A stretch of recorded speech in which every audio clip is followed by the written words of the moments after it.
Jadi kalau kita melihat dari sisi manapun bisnis kita ini, dengan keadaan yang sudah terjadi saat ini, muncullah job desk yang harus dipegang oleh bagian-bagian dari bisnis ini. Makanya simak video ini sampai akhir, saudara.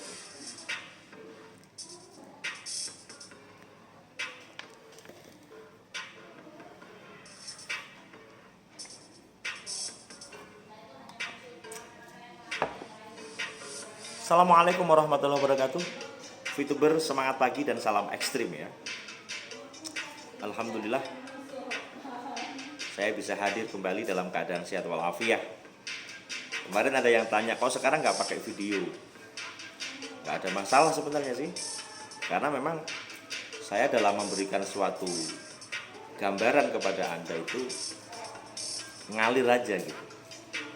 Pada saat saya pengen dengan sebuah ilustrasi, ya saya pakai ilustrasi. Pada saat saya harus ngomong begini, ya saya ngomong, tergantung keadaan saya. Dan udah ngomong kan, dalam 2 minggu ini saya lagi bener-bener ngurusin kerja saya di sini, serta beberapa kegiatan yang saya harus menyampaikan info tentang bisnis kita ini dengan ilustrasi lah, tanpa wajah saya nongol. Kemudian pada saat biasanya saya nongol di mobil gitu kan, jalannya lagi buntu, jadi saya pakai motor, sehingga ketika biasanya kita turun, sebelum turun ke kantor saya syuting dulu, sekarang nggak bisa. Itu saudaraku. Jadi saya menyampaikan beberapa hal yang terakhir kemarin, rekonsiliasi VTube. Ya memang kalau memang harus dilaksanakan, manajemen langsung kepada member, selesai. Kembalikan ke semuanya. Maka saya sering mengatakan job description. Manajemen tugasnya apa? Sudah maksimal apa belum? Tanggung jawabnya kepada member seperti apa? Benerin dong. Kemudian dari member, dengan komitmen Anda kepada manajemen terdahulu, dan Anda memilih jalan masing-masing, karena VTube dibuka dengan cara hiburan yang menghasilkan, betul nggak sih? Kemudian kita bisa memilih tuh, apakah mau fast track atau jalan cepat, ataukah manual, atau mengembangkan jaringan, itu pilihan masing-masing pada saat itu. Lalu seiring berjalannya waktu, walaupun tidak ada satu orang pun yang dirugikan pada saat bisnis ini berjalan, nggak ada pelaporan gitu, akhirnya ada yang mencurigai gitu. Ya di take down kemarin kan. Posisi konten kreator pada saat sebelum di take down, posisinya adalah memberikan tutorial bagaimana caranya mendaftar, bagaimana caranya masuk ke EC gitu kan. Barulah setelah di take down 4 bulan muncul konten kreator pendawa 5, kemudian konten kreator ini dipilih. Itu kan hal yang baru sebenarnya. Dan setelah PLC bubar atau dibubarkan, konten kreator seakan memegang peranan yang sangat penting. Dia harus memberikan sebuah fungsinya ya, sebagai balancing dari hashtag VTube. Karena dari awal, ketika Anda VTuber pemain awal, ketika orang yang mau daftar di VTube kok cari info YouTube di VTube, VTube di YouTube. Keluarnya channelnya siapa? Haters atau yang positif? Yang keluar haters. Bagi konten kreator yang mulai dari awal pasti ngerti lah. Dan dulu yang menyiarkan tentang konten kreator, yang mengabarkan tentang VTube, tutorial, sekarang tinggal berapa orang. Justru malah pemain-pemain baru seperti Pak Medan Anis itu baru membahas VTube. Nah, munculnya konten-konten kreator yang baru ini ternyata justru malah bertahan. Jadi fungsinya adalah sebagai balancing, menyeimbangkan hashtag VTube ini supaya tidak terpegang oleh haters. Itu aja sih. Kemudian fungsi-fungsi yang lain ada yang saya bertahan sampai saat ini adalah bagaimana info-info atau clue dari manajemen diberikan kepada Anda supaya dalam masa menunggu ini Anda minimal ngerti, karena kalau kita dari manajemen ke member close gitu loh. Lah kenapa kok punya info terus? Karena kita ngulik, koordinasi loh. Kita sampai malam, kadang sampai pagi, mencari clue-clue, mencari puzzle-puzzle. Kita sampaikan kepada Anda supaya Anda yang menunggu juga tenang gitu. Walaupun sebenarnya Anda mau menunggu atau tidak itu pilihan Anda gitu. Sebagai member kan boleh milih mau nunggu, mau enggak, mau gagas atau enggak, terserah itu. Itu hak di tangan Anda, saudara. Maka ketika Anda pengen kabar, coba kontak, karena namanya manajemen menuju kepada member, siapa yang kenalin Anda? Leader kan? Kontak leader Anda. Apa jawabannya? Gitu loh. Kemarin di komentar saya tanya, kalau memang mencari yang sebenarnya coba tanya leader. Jawabannya sabar. Ya itu yang harus dilakukan, saudaraku. Sabar.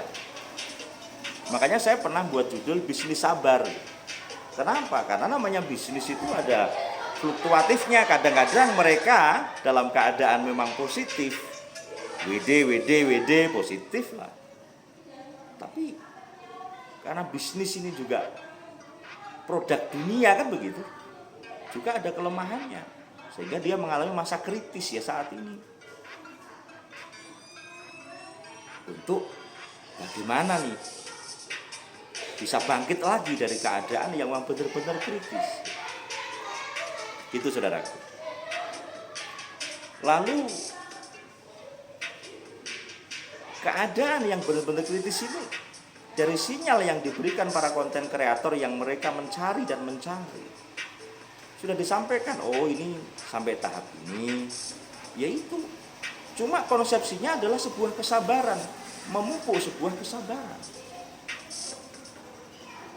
Ketika Anda tanya ini kapan on kepada konten kreator dan seterusnya, nggak ada yang ngerti, Pak. Karena yang disampaikan adalah clue kepada Anda. Dari manajemen seperti itu, kita sedang berjuang. Maka ketika Anda melihat kontennya Pak Effendi, ngerti, tapi dia menyampaikan dengan bijaksana. Karena memang ini sudah dipegang sama orang yang benar gitu kan, kata beliau. Untuk diperjuangkan. Lah sebagai member yang baik, job desk-nya kita memang sebenarnya menunggu dan sabar plus mendoakan. Ketika memang disampaikan dengan sebuah nyinyiran, saya bahasakan arogansi, ya monggo, silakan kok. Karena kita memiliki hak prerogatif masing-masing. Anda mau bertindak apa kepada manajemen? Ya kan? Secara nyatanya begitu. Dengan perantara leader Anda, sampaikan keluhannya, nanti leader biar naik kepada manajemen, gitu loh. Rekonsiliasi ini ketika memang harus terjadi, it's okay. Dan kita sebagai apa bahasanya, jembatan, kalau dalam bahasanya ya wasilah. untuk menyampaikan sesuatu yang sederhana kepada Anda. Tidak lebih. Jadi kalau misalnya bertanya ini solusinya gimana, tunggu. Sabar, doa. Anda tanya siapapun begitu, karena sedang diperjuangkan gitu. Sedang diperjuangkan, saudara. Lah mana videonya lo? Tanya sama manajemen dong. Mana buktinya? Tanya sama manajemen. Begitu, saudara. Jadi kita menyampaikan sesuatu hal, kalau saya pribadi di GSWV, saya mencari dari Instagram ada kabar, saya buka fitup.co, saya buka OJK online, tak sajikan kepada Anda. Kemudian saya koordinasi dengan teman-teman konten kreator, ada kabar apa, kita menyampaikan dengan gaya masing-masing. Kalau memang misalnya belum ada kabar yang signifikan, ya sudah, kita bahas motivasi. Supaya apa? Kita nggak bikin konten sehari dicari. Mana Gus? Jangan-jangan lo scam Gus. Itu saudaraku yang kita lakukan 8 bulan itu. Dan saya nggak sendiri. Ada tim GSWV banyak. Keluar konten semacam ini, saya semalam sampai jam berapa? Sampai subuh. Kita sharing. Oh, sampai di sini. Dan penugasan ini tolong cari info yang di sini. Akhirnya ketemu, saya sampaikan kepada Anda semacam ini. Jadi masalah saya nggak pakai video karena keadaan. Tetapi ketika saya memungkinkan syuting begini, ya saya syuting. Ya kan? Nggak ada masalah, itu suara saya, update. Saya pengen memberitahukan sesuatu kepada Anda, ya saya bikin konten. Kalau enggak, ya enggak. Kemarin saya sekali ke USA, jam berapa? 4 menit. Biasa aja gitu. Karena kita saat ini juga banyak sekali yang harus kita dampingi. Baik dari sisi padepokan, dari sisi kerjaan saya. Belum lagi curhatan para VTuber banyak. Jadi intinya semua memiliki job desk. Manajemen ngurusin sampai total. Kita doakan sampai deal. Kalau saya loh, kalau Anda mau menghujat, monggo, silakan. Kemudian member yang menunggu, job desk-nya kan begitu. Karena Anda mau meng-on-kan VTube gimana caranya? Tunggu. Kalau Anda masih punya kepercayaan, masih punya trust kepada manajemen, kalau enggak ya monggo, nggak usah ngelihat siapa-siapa. Makanya ketika konten kreator itu dikatakan mencari viewers, ketawa saya. Jangan kau sama-samakan konten kreator satu dengan yang lain. Karena saya yang masih membiarkan haters untuk berbicara di konten. Di komentar saya masih banyak. Memang nggak tak blokir, udah biarin. Tetapi kalau yang bersifat sampai miso sampai apa, saya eman kalau jadi dosa jariah, kadang-kadang saya hapus. Tapi ketika masih dalam ranah yang wajar, tak biarkan. Dan kadang-kadang terhapus otomatis oleh YouTube. Bukan saya yang hapus loh, tak biarkan semua, nggak apa-apa. Haters juga saudara saya. Ada kok beberapa pemikiran haters yang saya sepakat. Tetapi ingat, niatan saya GSWV khusus hadir bersama Anda. Tujuan saya adalah bersama 17 juta orang yang terlanjur masuk ke dalam VTube. Yang saat ini berbagai macam keadaan, sudah nyaman di aplikasi lain, saya bilang. Yang sudah masuk ke konvensionalnya udah jalan lagi, udah on lagi. Tetapi ada juga yang masih full menunggu VTube, tidak main aplikasi apapun, ada. Dan itu pilihan Anda. Maka bahasa saya sebagai closing ya, udah 14 menit. Saya jarang bikin video panjang ini aja, mumpung ada waktu gitu kan. Tunggulah VTube ini, tapi tetap jaga keluargamu, jaga perut, jaga dapurmu dengan cara apapun yang kamu bisa. Karena VTube baru datang 2020. Anda hidup dari 2019 sampai kenal VTube kan punya kerjaan tuh. Kerjakan itu. Ya modal saya kan masih di VTube semua. Ya udah, tunggu. dengan cara Anda, gitu aja wes, dengan caramu sebagai member. Itu saudaraku. Jadi ketika saya berbicara angin surga di mana? Kalau kebahagia kita wajib dong bahagia setiap saat. Setiap waktu ya wajib bahagia dong. Baik ada VTube maupun tidak ada VTube kan wajib bahagia. Maka simak terus info-info yang menurut Anda trust kepada misalnya mungkin konten kreator atau leader Anda. Kami serahkan kepada Anda. Tetap berjalan, hidup ini indah, hidup ini bahagia. Salam ekstrim.